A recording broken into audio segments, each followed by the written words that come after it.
Seja bem-vindo a mais uma aula nossa aqui. Hoje nós vamos com um assunto um pouco diferente das aulas que estão aqui, né, na nossa playlist, que estão aqui no nosso canal, que hoje nós vamos falar sobre Lei Maria da Penha. É um assunto de direito penal, porém cai em alguns concursos municipais aí para vários cargos, né, assistente social, monitor infantil, de educação infantil, monitor de educação de ensino fundamental. Então, é um conteúdo que, apesar de ser de direito, é cobrado em outras áreas, em outros cargos em concursos municipais, tá bom? Então, nós vamos dar aqui, fazer um apanhado geral sobre a Lei Maria da Penha. Claro que nós não vamos conseguir esgotar ela aqui, até não é o nosso objetivo esgotar toda a Lei Maria da Penha, até porque senão a gente fica batendo muito nas questões de um concurso jurídico, por exemplo, né? E aqui o foco é o concurso da esfera municipal para os outros cargos que não são do direito, né? Então aí para assistente social, psicólogo, para monitor e para os outros cargos, outras funções que exijam aí esse conhecimento de de Lei Maria da Penha, ok? Então aqui nós não vamos aprofundar muito, justamente para não dar esse enfoque jurídico que é lá do pessoal que vai fazer para magistratura ou até mesmo para procurador de município, né? Então vamos lá.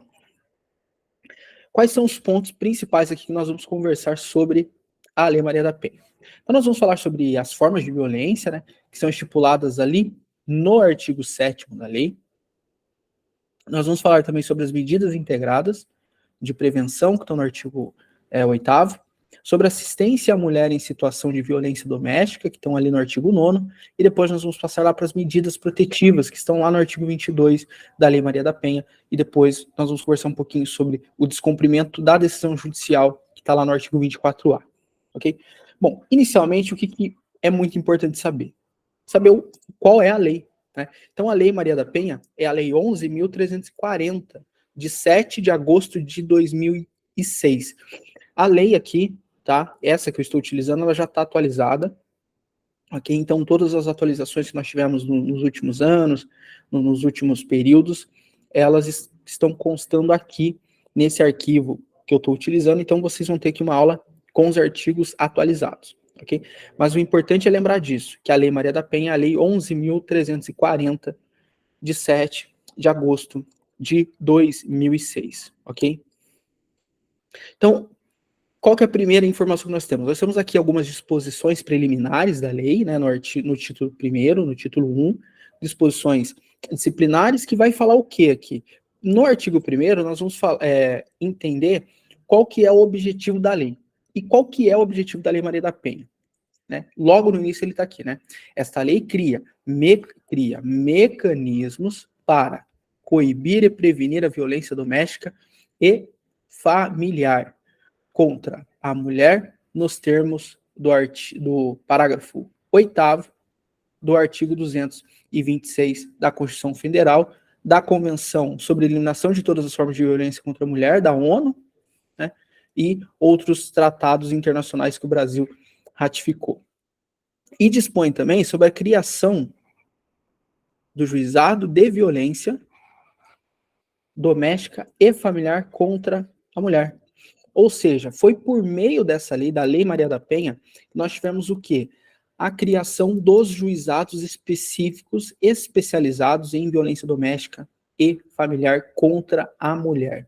Tá? Então, essa informação é muito importante. Se você estiver tomando nota da aula, já tome esta nota que é de suma importância. Foi por meio da Lei Maria da Penha, né, que nós tivemos a criação dos juizados de violência doméstica e familiar contra a mulher, ok? Então foi por meio da Lei Maria da Penha que nós tivemos essa criação dos juizados que atuam de modo espetacular dentro do direito penal brasileiro, tá certo?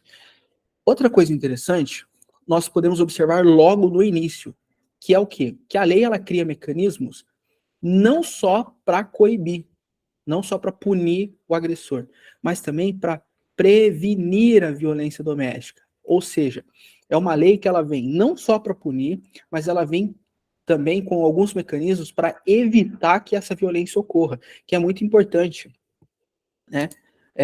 Nós temos aquele velho ditado, né, melhor prevenir do que remediar, e aqui funciona, porque no direito penal, se você consegue prevenir, é muito melhor do que remediar. Por quê? você dentro do direito penal pode ter alguns problemas, né? Se você tiver que remediar uma situação de agressão, né, já é uma questão muito grave, mas essa agressão ela pode se transformar em morte. Então, se você conseguir criar mecanismos para prevenir essa violência, é melhor, tá bom? Então, nós observamos pela Lei Maria da Penha que nós temos isso. Nós temos esses mecanismos que foram criados por meio dela para prevenir a violência doméstica e familiar contra a mulher. Bom, no artigo 2º nós temos aqui uma informação também muito importante, que é o seguinte: toda a mulher, independentemente de classe, raça, etnia, orientação sexual, renda, cultura, nível educacional, idade e religião, goza de direitos fundamentais inerentes à pessoa humana, sendo-lhes asseguradas as oportunidades e facilidades para viver sem violência, preservar sua saúde física e mental e seu aperfeiçoamento moral, intelectual e social. Então, o artigo 2º, ele vem para chancelar, para ratificar algo que já consta lá no artigo 5º da Constituição, que todos são iguais em direitos e deveres, independentemente da raça, da cor, da orientação sexual, da renda, da cultura, do nível de escolaridade, da religião. Todos são iguais perante a lei em direitos e deveres, e o artigo 2º da Lei Maria da Penha vem justamente para ratificar isso, vem justamente para reforçar esse ponto, de que toda mulher, independentemente de quem ela seja, independentemente da sua classe, da sua etnia, da sua orientação sexual, da sua renda, da sua cultura, da sua religião, goza de direitos fundamentais que são inerentes à pessoa humana, ok? E aqui nós temos o seguinte: no artigo 3º, serão asseguradas às mulheres as condições para o exercício efetivo do direito à vida, à segurança, saúde, alimentação, educação, cultura, moradia, acesso à justiça, esporte, lazer, trabalho, cidadania, liberdade, dignidade, respeito e convivência familiar e comunitária. Ou seja, pela Lei Maria da Penha, o Estado faz uma garantia e gera para ele um compromisso. Que compromisso é esse?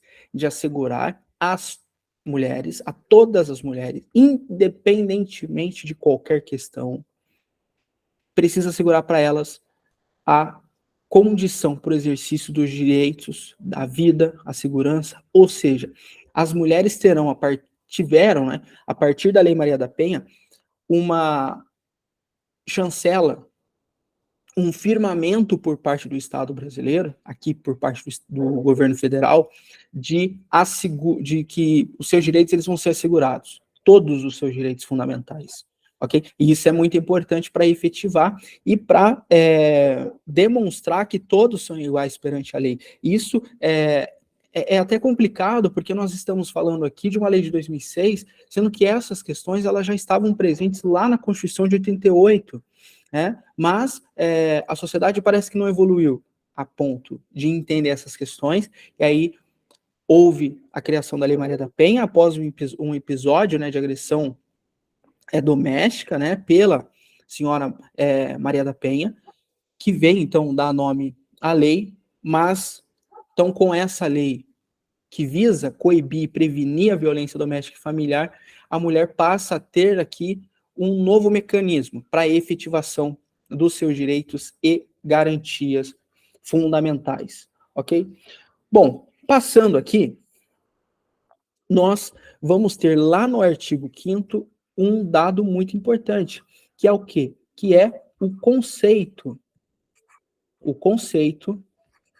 de violência, tá? O conceito de violência doméstica e familiar, tá? E familiar. Então, nós vamos ter aqui no artigo 5º este conceito. E o que nós temos aqui? Que para efeitos desta lei, configura violência doméstica e familiar contra a mulher. O que vai ser configurado violência doméstica e familiar? Qualquer ação ou omissão baseada no gênero que lhe cause morte, lesão, sofrimento físico, sexual ou psicológico e dano moral ou patrimonial. Então, observe que a lei vai considerar a violência doméstica e familiar não apenas a ação, mas também a omissão. Ou seja, aqui se pune duas coisas importantíssimas. Se pune a ação, se pune o agente que pratica o ato contra a mulher, mas também pune aquele que se omite. A omissão aqui na Lei Maria da Penha, ela é punível, ela é passível de punição. E o que mais que é interessante? Que a ação e a omissão que seja baseada no gênero. Isso é de extrema importância. A ação e a omissão deve ser baseada no gênero. E aí, nós temos aqui que já fazer um ponto interessante, que é o seguinte, que é a questão do feminicídio. Por quê? Qual que é a questão do feminicídio? A questão do feminicídio não é porque o conhecimento geral que nós temos sobre o feminicídio, o que que é? É quando o homem mata a mulher. É um homicídio cometido contra a mulher. Mas qual que é o ponto principal? O feminicídio, ele tem que acontecer sendo uma violência de gênero, ou seja, é o homem que mata a mulher pelo fato dela ser mulher. Entendeu? Então, aqui nós temos que fazer já esse paralelo. Não é qualquer, lembre bem, não é qualquer homicídio contra a mulher que vai ser considerado um feminicídio, ok? Ele precisa ter como motivação questões de gênero. Questões relacionadas apenas ao simples fato dela ser mulher. Aí nós vamos ter um feminicídio. Se essa questão não existir no crime, aí nós estamos falando de um crime de homicídio propriamente dito, ok? Mas aqui, pelo artigo 5º da Lei Maria da Penha, nós temos isso, que a violência doméstica e familiar, ela vai ser configurada pela ação ou omissão que ocorra baseada no gênero. E o que essa ação e omissão tem que causar? Ela tem que causar morte, lesão, sofrimento físico, sexual, psicológico, dano moral ou patrimonial. Ou seja, quando eu digo assim, o que essa ação e omissão tem que causar, é o que ela tem que causar para ser considerada uma violência doméstica e familiar, ok? Então, se essa ação e omissão causar morte, lesão, tá? Seja ela leve ou grave, não importa a lesão, sofrimento físico, sofrimento sexual, sofrimento psicológico, dano moral ou até mesmo dano patrimonial, nós estamos falando então de uma violência doméstica e familiar, ok? Nós temos aqui aí alguns incisos que vão mostrar para a gente o seguinte. No inciso 1, nós temos aqui, no âmbito da unidade doméstica, então aqui, ó, no âmbito da unidade doméstica, compreendida como espaço de convívio permanente de pessoas com ou sem vínculo familiar, inclusive as esporadicamente agregadas. Ou seja, essa ação e omissão baseada no gênero, ela, se acontecer no âmbito da unidade doméstica, eu vou ter um caso aqui de violência doméstica. O que é considerado unidade doméstica para a lei? É o que ela menciona aqui. Espaço de convívio permanente de pessoas com ou sem vínculo familiar, inclusive as esporadicamente agregadas. Ou seja, essa unidade familiar, que é um espaço de convívio permanente de pessoas, ela vai ser aqui, então, objeto de para caracterizar uma violência doméstica ou familiar, mesmo que não exista vínculo familiar entre as pessoas que ali estão, né? Professor, pode dar um exemplo? Posso dar um exemplo. Vamos supor o seguinte, vamos supor aqui que nós temos uma mansão, uma casa, por exemplo, com youtubers, que é muito na moda, né? Eles não têm vínculo familiar, eles não são parentes, ok? São apenas conhecidos que estão morando juntos ali. Porém, eles estão num espaço de convívio permanente de pessoas, porque eles moram agregadamente ali. Eles estão juntos, eles não têm vínculo familiar, eles não são parentes. né? E aqui eu não vou entrar no mérito da questão de parente lá do Código Civil, né? Mas aqui eles não têm um grau de parentesco, né? Pode até ter aqui agora um grau de parentesco por afinidade, né? Mas vamos esquecer essas questões relacionadas ao direito civil, vamos focar somente aqui nessa questão. Então, eles não têm um vínculo familiar, a priori, mas é um espaço de convívio permanente de pessoas. Então, esse espaço vai ser considerado uma unidade doméstica, ok? E por ser considerado, então, uma unidade doméstica, ela está sujeito aqui às questões relacionadas à violência doméstica e familiar, ok? O segundo ponto é no âmbito da família. O que é considerado família, tá? A lei traz para nós também esse conceito, né?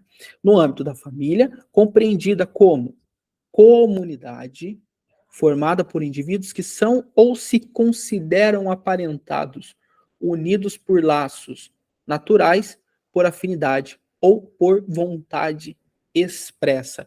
Aqui, então, nós temos a definição de família dentro da Lei Maria da Penha. Por quê? O que vai ser considerado uma violência familiar? É aquela violência que acontece no âmbito da família. E o que é família? É aquela compreendida, aquele módulo, podemos dizer assim, compreendido como uma comunidade formada por pessoas que são ou se consideram aparentados.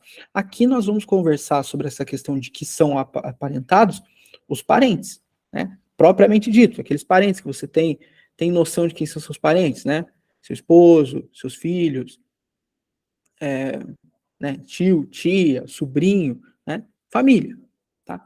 E os parentes por afinidade, né? Então nós temos os parentes por laços naturais, né? Filho, neto, sobrinho, né? São por laços naturais. E nós temos aqueles por afinidades.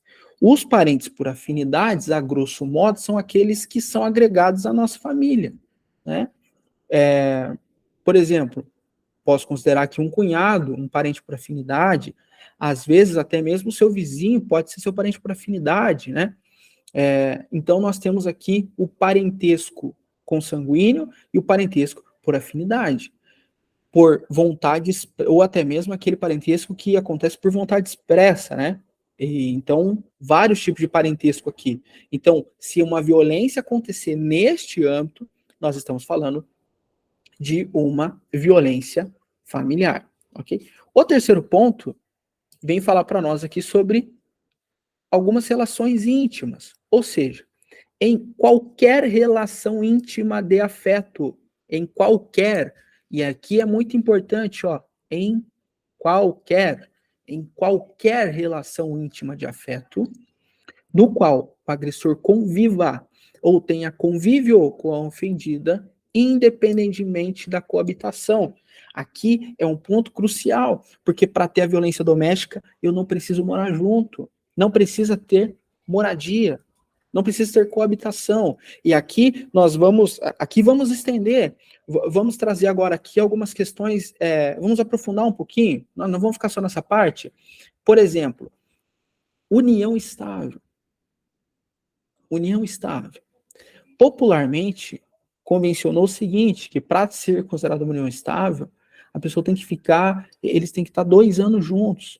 Mas aí eu vou trazer uma informação para vocês. Isso não existe, ok? Essa informação não existe, tá? Não existe um tempo mínimo.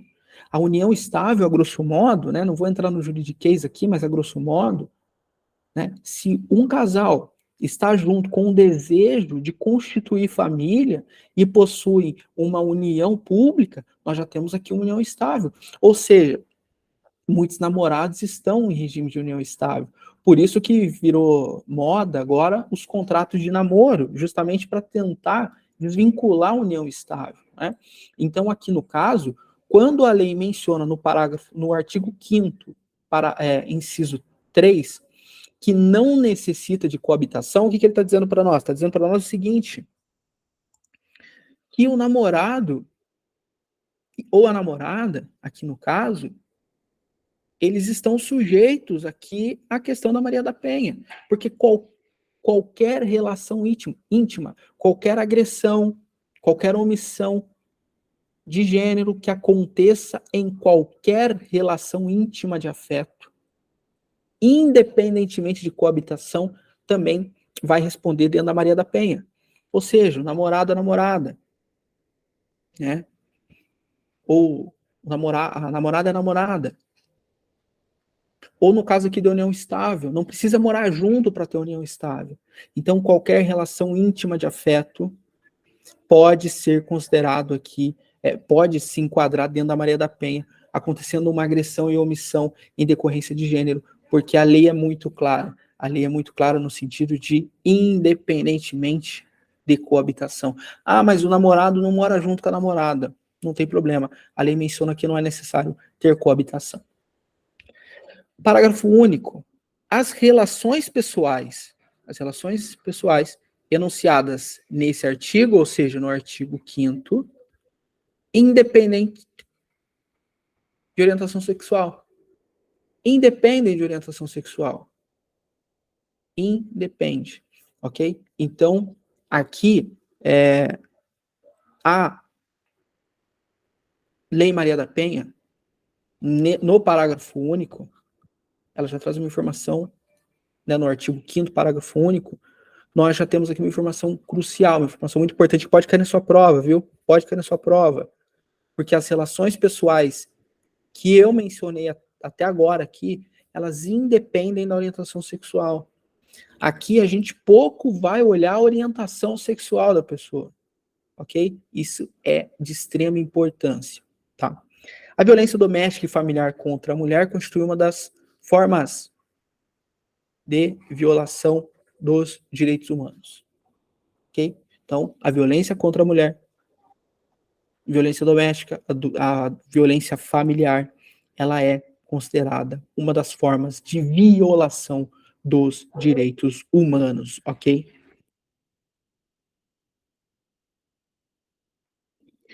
E aí, nós entramos agora, então, lá no artigo 7º. E o que o artigo 7º vai trazer para nós? As formas de violência. Ou seja, são formas de violência doméstica e familiar contra a mulher, entre outras. Aqui é muito importante. Ó, nós temos, agora vem para mim aqui.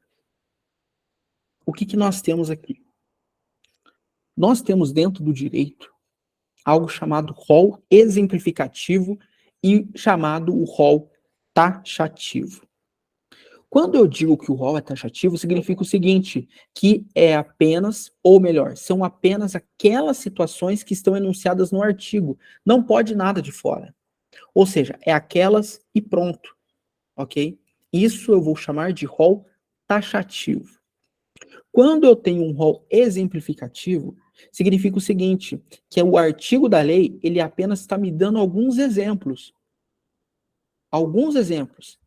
Ou seja, podem existir outras situações que não estão mencionadas, que não estão reduzidas a termos no artigo, que podem ser consideradas casos de violência também. E como que vai saber se é taxativo ou exemplificativo? Vamos voltar lá. Como saber, então, se é taxativo ou exemplificativo? Aqui, quando o artigo 7º menciona o seguinte, o que ele vai mencionar para nós? São formas de violência doméstica e familiar contra a mulher, entre outras. Ou seja, podem existir outras situações de violência que não estão aqui no artigo. Porque né, o legislador aqui, ele não conseguiu colocar todas as formas de violência. E com o passar do tempo, novas formas de violência podem surgir. Né? Então, para evitar um envelhecimento do artigo, o legislador já colocou isso. São formas de violência doméstica contra a mulher, entre outras. Ou seja, nós estamos aqui em cima de um rol exemplificativo. É só um exemplo. Tá? Então, o que o artigo vai trazer para nós aqui é apenas um exemplo, porque outras formas de violência podem e existem, e elas também vão ser consideradas quando a gente for analisar o caso concreto. ok? Então lembrem disso, rol taxativo é só aquelas formas e pronto, eu não posso trazer outras coisas de fora que se assemelhem, porque é só aquelas e pronto. Quando eu tenho um rol exemplificativo, significa que as situações ali são apenas um exemplo, e outras formas podem surgir e vão ser tratadas da mesma forma, mesmo que não estejam escritas no artigo. Aqui nós temos claramente isso, que é um rol exemplificativo, né? São formas de violência doméstica, entre outras, né? Então vamos lá. São formas de violência doméstica, entre outras. Inciso 1º, inciso 1, a violência de cunho físico, entendida como qualquer conduta que a ofendida, qualquer conduta que ofenda sua integridade ou saúde corporal. Violência física é qualquer conduta que ofenda a dignidade da mulher ou ofenda a sua saúde corporal. Aqui nós não estamos falando de mental, pessoal. Dentro da violência física, nós não falamos de mental, não falamos de psicológico, falamos propriamente do corpo. Ou seja, a violência física vai ser aquela conduta que ofenda a integridade física ou a saúde corporal da mulher. Isso vai ser violência física. É uma das formas de violência doméstica e familiar. Lá no inciso 2, e aí vocês podem observar o seguinte, que isso aqui foi uma redação dada lá em 2018, né? 12 anos depois da criação da lei, nós tivemos essa alteração aqui no inciso 2. A violência, agora nós vamos falar de violência psicológica. Então, o inciso 1 falou de violência física, agora nós vamos falar de violência psicológica. A violência psicológica é entendida como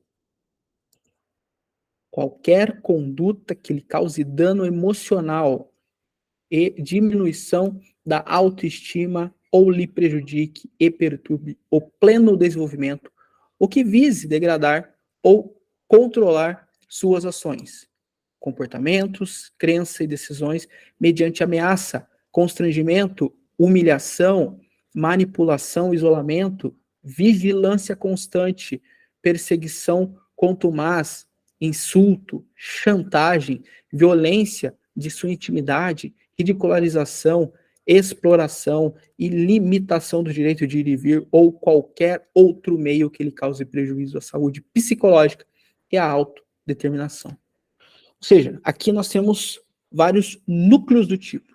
O núcleo do tipo é o verbo, tá? Por exemplo, matar alguém, artigo 121 do Código Penal. Matar alguém. Qual que é o núcleo do tipo? É matar, é o verbo. Aqui é a ação. Aqui nós temos vários núcleos do tipo, nós temos vários verbos, né? Nós temos aqui, né? Primeiro, vamos esmiuçar esse inciso aqui. Violência psicológica vai ser o quê? Qualquer ação ou omissão que cause na mulher dano emocional. Esse dano emocional, ele pode vir como? Diminuição da autoestima, por exemplo. Não, você não vai fazer isso aí, você não é capaz de fazer. Não, não, não. Mulher minha não faz isso porque você não é capaz, você é burra e tudo mais. Isso é diminuição da autoestima. Violência psicológica. E essa violência, esse dano emocional, a diminuição da autoestima ou qualquer outra coisa que prejudique, né, ou que perturbe o desenvolvimento da mulher, ou que vise degradar ou controlar as emoções. Ou seja, manipular a mulher para ela fazer algo que ela não quer, que ela não tem vontade. Manipular, fazer praticamente uma lavagem cerebral na mulher, atacando as suas crenças, as suas filosofias de vida, as suas decisões, ameaçando, constrangendo, humilhando, isolar a mulher de modo constante, ou não isola, mas fica em vigilância constante, seguindo todos os passos da mulher, como se fosse um carrapato em cima da mulher. Essa vigilância constante também é considerada violência psicológica. Tá? Insultar, fazer chantagem contra a mulher, tá? Violar a intimidade dela. ridicularizar, expor a mulher, a esposa, a namorada, ao ridículo, limitar o direito dela de ir e vir, não, lá você não vai. Não, mas eu quero ir, não, lá você não vai. Limitar o direito de ir e vir também é violência psicológica. Tá? Ou qualquer outro, ou seja, quando o legislador coloca qualquer outro, significa o seguinte, existem muitas outras ações que afetam, que causam violência psicológica na mulher, que não estão aqui. Ou seja, qualquer outra coisa que faça, que gere uma violência psicológica na mulher, também vai ser considerada uma violência doméstica e familiar. Okay? Mesmo aquelas que não estão descritas aqui. Vamos lá para o inciso 3. O terceiro tipo de violência, que é a violência sexual. O que é a violência sexual? É entendida como qualquer conduta que constranja, né, a presenciar, a manter ou a participar de relação sexual não desejada, mediante intimidação, ameaça, coação ou uso de força que a induza a comercializar ou a utilizar de qualquer modo sua sexualidade, que a impeça de usar qualquer método contraceptivo ou que a force ao matrimônio, à gravidez, ao aborto ou à prostituição mediante coação, chantagem, suborno, manipulação, ou que limite ou anule o exercício de seus direitos sexuais e reprodutivos. Ou seja, aqui na violência sexual, nós temos que qualquer ação, qualquer omissão que obrigue a mulher a ter relação sexual, ou que obrigue ela a presenciar uma outra relação sexual, ou que force ela a fazer coisas que ela não quer fazer. Né? A gente tem as questões dos fetiches, ou seja, forçar a mulher a realizar fetiches por meio de ameaça, intimidação, forçar ter relação sexual com ela sem a vontade dela, ou induzir ela a comercializar fotos, vídeos eróticos, ou até mesmo forçar ela a utilizar um método contraceptivo, ou impedir que ela use um método contraceptivo, ou que force ela a se casar, ou que force ela a engravidar, ou que force ela ao aborto, ou que force ela a entrar no mundo da prostituição. Tudo isso vai ser considerado violência sexual. E como que o sujeito ativo dentro do direito penal, pessoal, para quem que não é do direito, o sujeito ativo é aquele que força. Né? A vítima nós vamos chamar de sujeito passivo. Aqui é o agressor, o sujeito ativo. Como que o sujeito ativo vai consumar aqui essa violação, essa violência sexual? Por meio de coação, por meio de chantagem, suborno, manipulação. E até mesmo aqui entra a questão da limitação ou anulação do exercício dos direitos sexuais e reprodutivos da mulher. Tá? Tudo isso vai ser considerado violência sexual. Penúltimo, nós temos aqui a violência patrimonial. O que é violência patrimonial?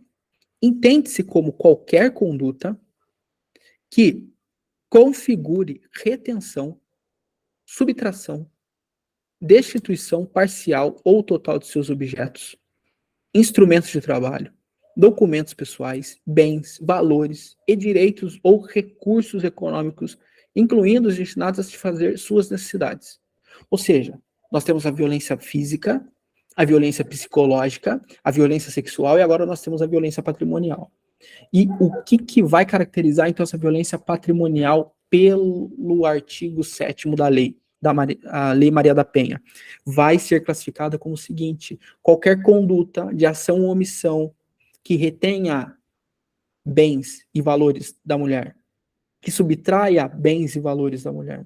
Aqui a gente está falando de um crime de furto, né? Destituição parcial ou total dos bens da mulher, ou até mesmo dos instrumentos de trabalho, né? Vamos supor, por exemplo, que a mulher ela trabalhe em casa, no meio digital, e precisa, por exemplo, da webcam, né, para fazer chamadas, reuniões, né?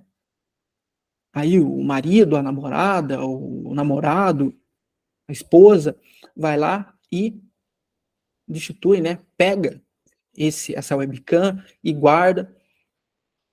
É um instrumento de trabalho. Isso vai afetar ela ganhar o seu sustento, o seu ganha-pão.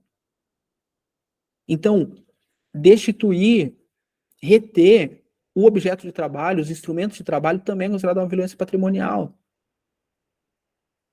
Bens pessoais, documentos pessoais, retém. Vou reter a sua carteira de motorista, vai ficar para mim aqui seu RG, seu CPF, seu passaporte, sua carteira funcional. Tudo isso é violência patrimonial. Incluindo aqui a retenção destinada a satisfazer suas necessidades. A mulher tem lá a sua poupança para, né, para satisfazer suas necessidades, né? As mulheres, né, assim como os homens, têm suas necessidades. Precisa comprar uma roupa, precisa ir num salão, precisa comprar um tênis, um sapato, precisa, né, comprar alguma coisa que tá afim, que está precisando, ou até mesmo para o seu trabalho. Reter esses valores destinados a satisfazer as necessidades da mulher também é considerado violência patrimonial. Então, verifiquem que o leque de violência é muito grande. E, por fim, nós temos a violência moral. Nós temos a violência moral, o quinto tipo de violência, que vai ser o quê? A violência moral. A violência moral pode ser entendida como qualquer conduta que configure calúnia, injúria ou difamação. Ou seja, é a mulher, por conta do gênero, sofrer calúnia, difamação ou injúria. Que eu não vou entrar a fundo nos conceitos de cada um, né? Mas calúnia é a imputação de um crime, ok? A calúnia é quando você imputa um crime a uma outra pessoa, sendo que ela não cometeu aquele crime, tá? Então, é só lembrar assim que calúnia começa com C de crime. Então, eu imputo à mulher um crime que ela não cometeu, calúnia. A difamação é eu ferir a fama da mulher. Aqui eu não imputo um crime. Tá? Aqui eu não imputo um crime. Aqui eu faço um atentado contra a fama, contra a honra dela, da mulher. Né? Não imputando um crime, porque se eu for difamar, se eu for atacar a fama dela por meio de um crime, aí eu não estou falando mais de difamação, estou falando do crime de calúnia. Então a difamação aqui, por exemplo, eu falar com um sujeito, né? Um sujeito é bêbado, né? Que ele foi traído, por exemplo, difamação. Né? Na calúnia, eu falar que o sujeito é um estelionatário, né? Que ele é o 171, então eu estou imputando crime contra ele e não estou atacando a fama. Na injúria, eu estou aqui injuriando ela, a pessoa, é quando a situação ela não entra nem na difamação, nem na calúnia. Ok? Vamos então agora, já que nós observamos e entendemos aqui os tipos de violência, vamos agora falar um pouquinho das medidas integradas de prevenção, tá? Porque nós vimos ali no comecinho, logo no artigo 1º, de que a Lei Maria da Penha ela também vem para prevenir, né? Coibir e prevenir a violência doméstica e familiar. Então nós temos no artigo 8º o seguinte: a política pública que visa coibir a violência doméstica e familiar contra a mulher far-se-á por meio de um conjunto articulado de ações da União, Estados, Distrito Federal e dos municípios. Ou seja, aqui não é uma obrigação só do ente federal. Aqui nós estamos falando de uma ação conjunta, de uma obrigação conjunta da União, dos Estados, dos municípios e do Distrito Federal, de ações não governamentais. Ou seja, ONGs, instituições que queiram ajudar, também elas são chamadas e são muito bem recebidas dentro desse âmbito de medidas integradas de prevenção. Ou seja, isso aqui é algo que a sociedade precisa abraçar. Não é só uma obrigação do governo, isso federal, estadual, distrital ou municipal. Aqui é uma causa de todos os brasileiros, de toda a sociedade, para evitar essas questões relacionadas à violência doméstica. Tá?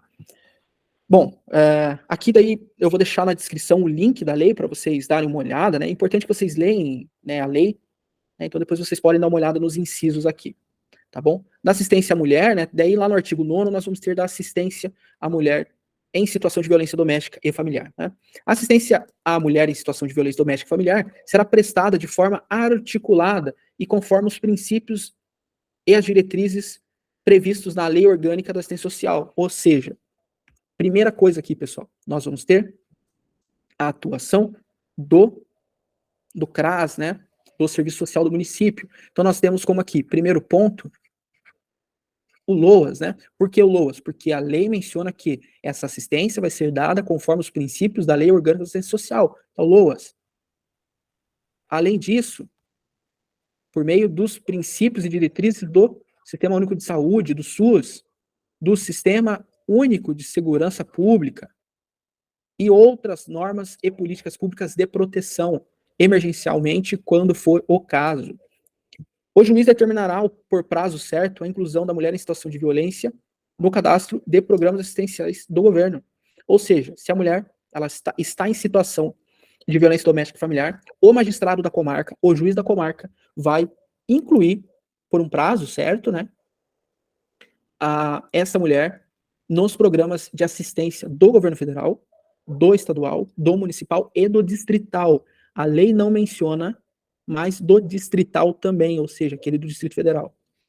O juiz assegurará a mulher em situação de violência doméstica e familiar para preservar a sua integridade física e psicológica.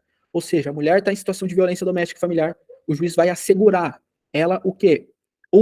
Acesso prioritário à remoção quando servidora pública, integrante da administração direta ou indireta. Ou seja, ela vai poder trocar, né, se possível, trocar de local de trabalho. Né? Manutenção do vínculo trabalhista, quando necessário afastamento do local de trabalho por até 6 meses. Ou seja, se a mulher em situação de violência doméstica e familiar precisar se ausentar do trabalho por conta disso, para a sua segurança, para preservar a sua integridade física e psicológica, o juiz vai determinar que ela se afaste do trabalho e mantenha o vínculo trabalhista por até 6 meses, ok? Encaminhamento, vai encaminhar ela à assistência judiciária, quando for o caso, inclusive para eventual ajuizamento da ação de separação judicial, de divórcio, ou até mesmo anulação de casamento, se for o caso, ou dissolução da união estável. Quando está em união estável, nós não falamos de divórcio, tá bom, pessoal? Nós falamos de dissolução da união estável. Divórcio é só para casamento. Então, voltando. Dissolução da união estável perante o juízo competente. Ou seja, o juiz pode, então, encaminhar a mulher que está sofrendo violência doméstica e familiar para assistência judiciária, onde pode acontecer ali ajuizamento de ação de separação judicial, divórcio, anulação de casamento, dissolução de união estável perante a comarca competente, ok? Bom, depois vocês podem ler também aqui o restante, né?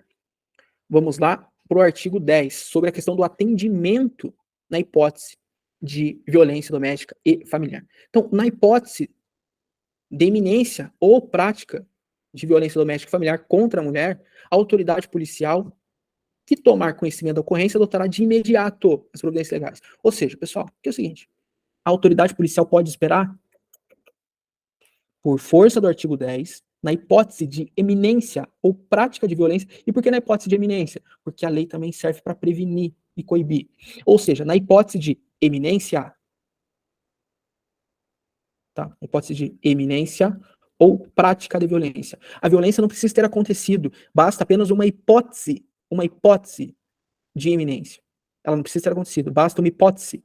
A autoridade policial que tomar conhecimento dessa hipótese ou da prática de violência doméstica tem que adotar do quê, pessoal? Imediato. De imediato. Não pode esperar. A autoridade policial não pode falar, não, vamos esperar amanhã. Não pode. Não pode esperar até amanhã. Às vezes o amanhã não chega. Às vezes o amanhã não chega. Porque aqui nós estamos falando de algo grave. O amanhã pode não chegar. Vamos esperar para ver. Só tem uma hipótese. Não tem violência ainda. Só tem uma hipótese. Tá bom. É uma hipótese. Que pode se confirmar daqui a pouco. E quando ela se confirmar, pode ser tarde. Por isso que a autoridade policial tomou conhecimento de violência doméstica e familiar, ou apenas a hipótese dessa violência, tem que tomar as providências legais cabíveis, ok? Tem que tomar as providências legais cabíveis, que nós vamos ver daqui a pouquinho. Aplica-se o disposto no caput desse artigo ao descumprimento de medida protetiva de urgência deferida, ou seja, o juiz deu medida protetiva de urgência, foi deferida. Se ela for descumprida, a autoridade policial tem que tomar uma atitude imediatamente, é de imediato. Ou seja, hipótese de eminência de violência, prática de violência ou descumprimento de medida protetiva de urgência, a autoridade policial que tiver conhecimento tem que adotar de imediato as providências legais cabíveis, ok? Artigo 10A. É direito da mulher em situação de violência doméstica e familiar o atendimento policial e pericial especializado, ininterrupto e prestado por servidores, preferencialmente do sexo feminino, previamente capacitados. Ok? Bom, avançando aqui, depois vocês podem ler também aqui o artigo 10, né, detalhadamente. Qualquer dúvida pode deixar nos comentários que eu volto aqui e respondo, tá bom? Artigo 11. No atendimento à mulher em situação de violência doméstica e familiar, a autoridade policial deverá, entre outras providências, ou seja, ele deve fazer isso aqui. A obrigação da autoridade policial em caso de violência doméstica e familiar. Não é ele escolhe fazer ou não. A autoridade policial tem que fazer. Isso, entre outras providências que ele tem que tomar. 1. Proteção policial quando necessário, comunicando de imediato o Ministério Público e o Poder Judiciário.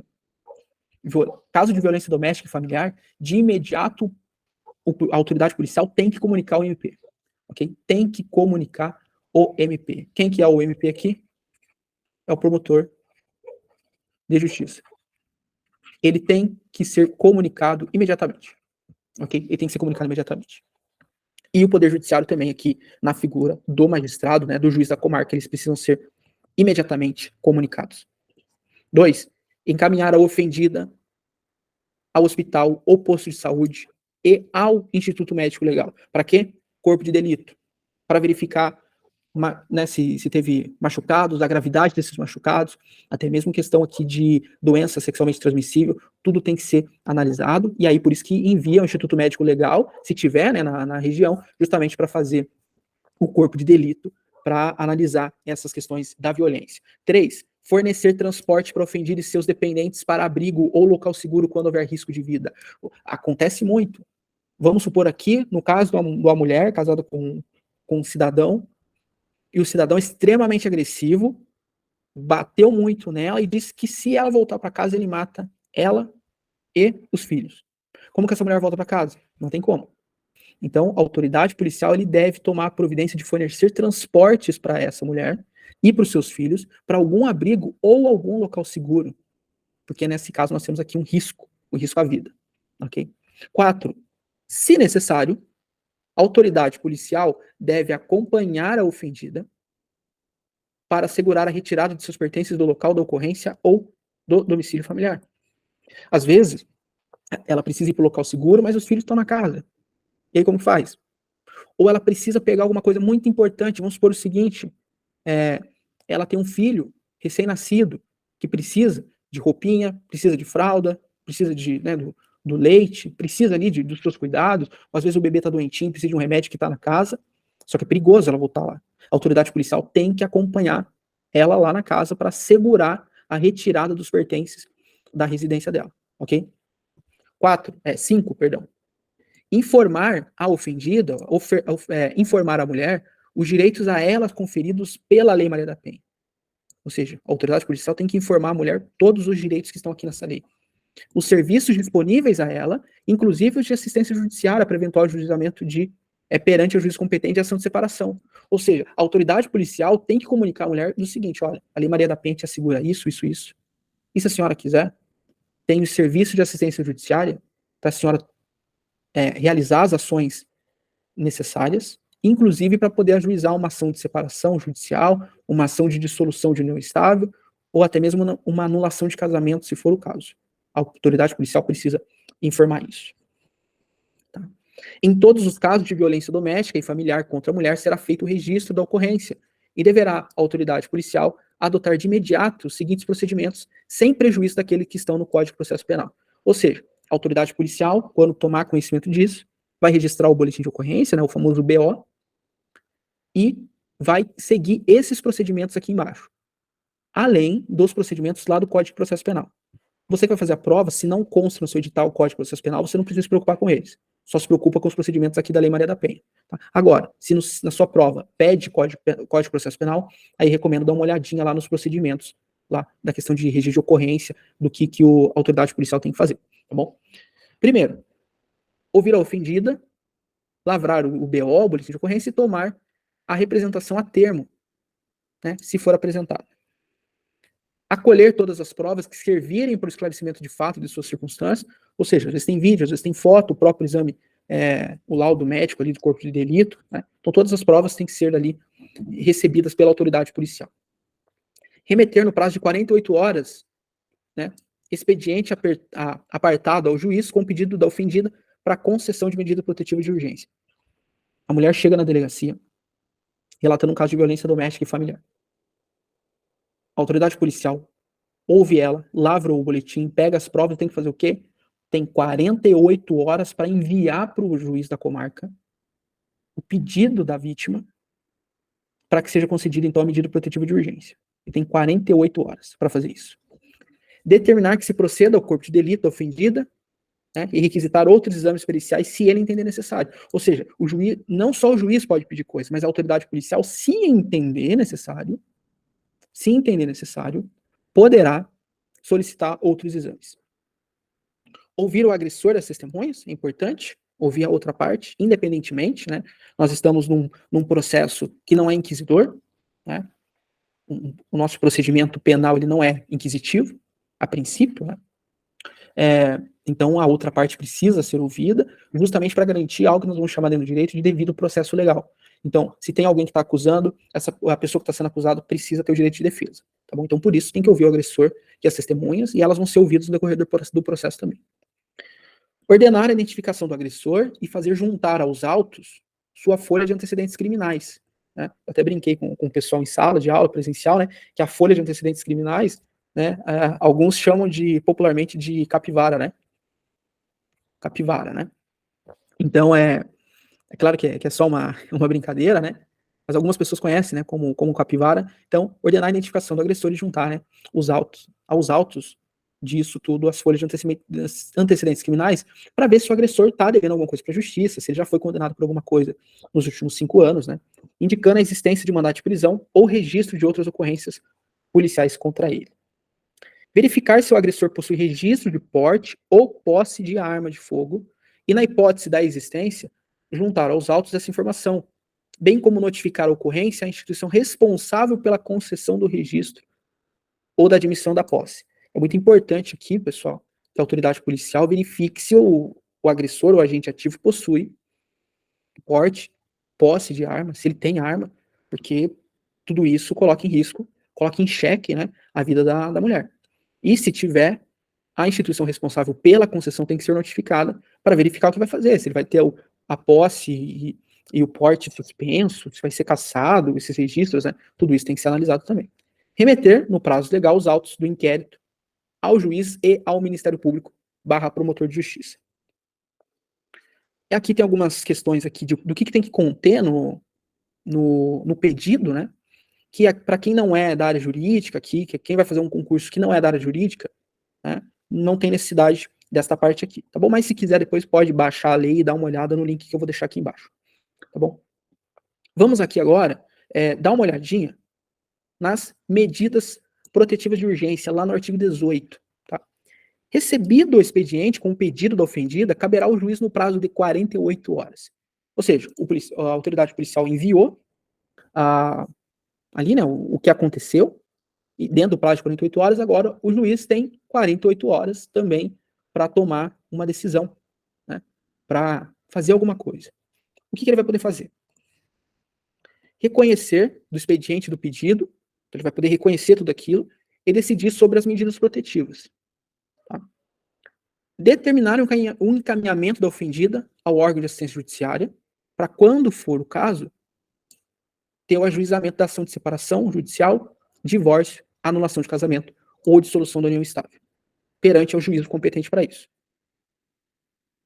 Comunicar o Ministério Público, comunicar o MP para que adote as medidas e providências cabíveis, determinar a apreensão imediata da arma de fogo do agressor.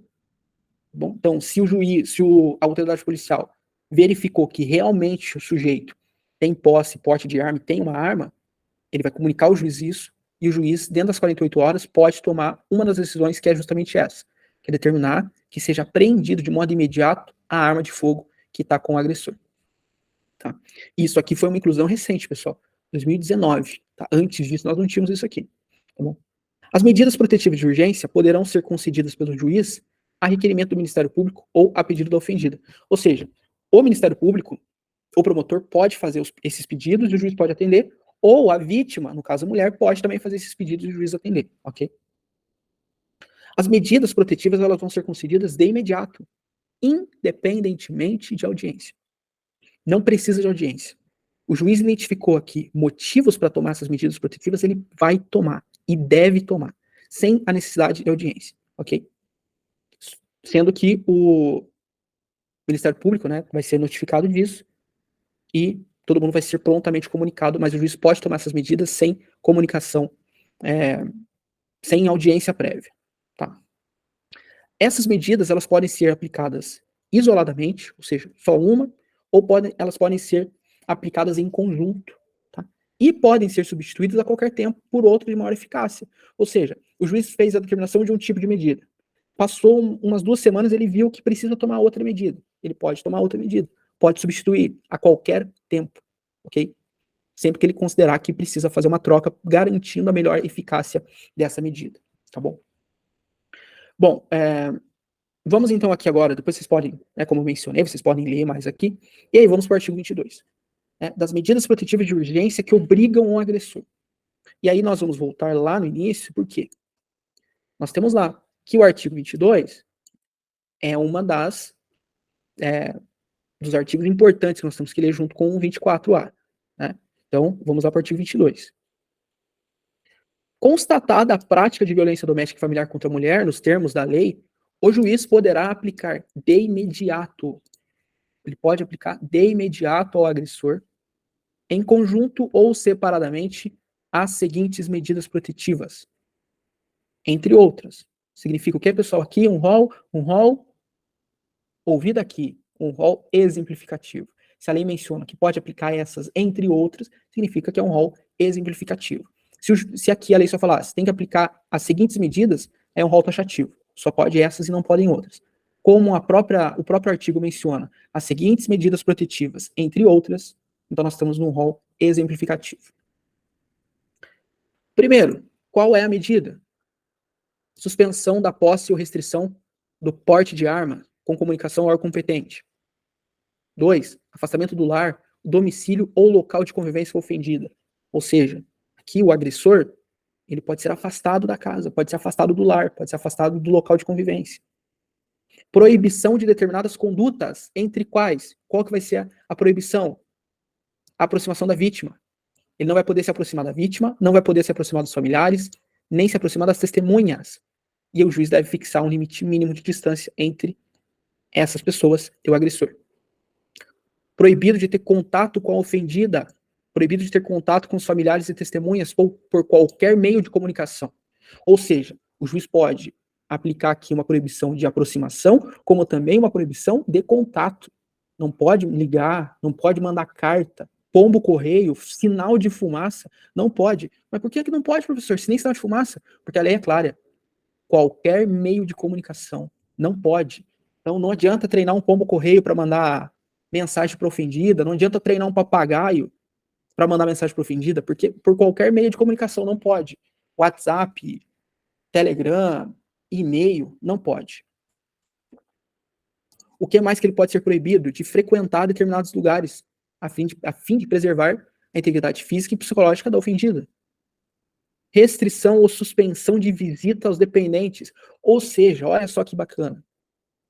Não é porque ele é pai que o direito dele de visitar o filho, por exemplo, ele vai ficar intocável, porque o juiz pode aplicar uma restrição ou até mesmo suspender as visitas aos dependentes assim que ele conversar com a equipe de serviço, né, assim, ali do CRAS ou coisa do tipo, atendimento multidisciplinar. Então o juiz pode restringir e até mesmo suspender as visitações, né, do agressor com os dependentes menores. Isso pode acontecer também.